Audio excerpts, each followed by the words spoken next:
Hello everyone and welcome back to my vlog. At ito na nga ang mga usap-usapan ngayon sa mundo ng pageantry. And today nga reveal ang official delegate ng Miss Universe Philippines Quezon Province sa Miss Universe Philippines 2024. At ito ay walang iba kundi si Miss Maria Atisa Manalo. Super trending nga today si Atisa Manalo, lalong-lalo na sa Twitter. Trending ang hashtag Atisa pa Quezon Province at ang hashtag Miss Universe Philippines. Grabe, iba talaga si Atisa Manalo. Ang dami niyang fans.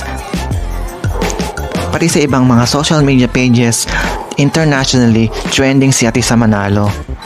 Nakaka-excite kasi after 6 years, makikita ulit natin si Atisa Manalo sa pageant scene.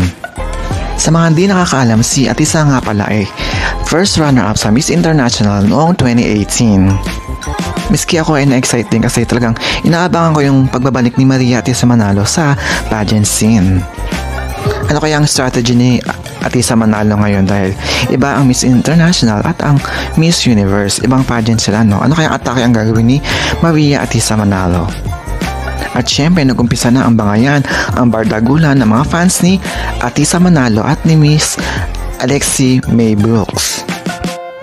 So far kasi si Atisa Manalo at si Alexi May Brooks, sila dalawa ang may pinakamaraming mga supporters. Ang ganda ni Atisa ngayon, no? Noong 2018 kasi talagang baby pa siya. Ngayon talaga, isa na siyang pambansang manika. Grabe, Diyosa! Sa ngayon, sa tingin ko, si Atisa Manalo at si Alexi May Brooks ang top 2 for Miss Universe Philippines. Grabe kasi yung dalawang performer, charisma, personality, and communication skills. Talagang laban na laban itong dalawang to. Sino sa tingin nyo sa dalawang to ang pwedeng isabak sa Mexico? Atisa Manalo ba o si Alexi May Brooks? Comment down below.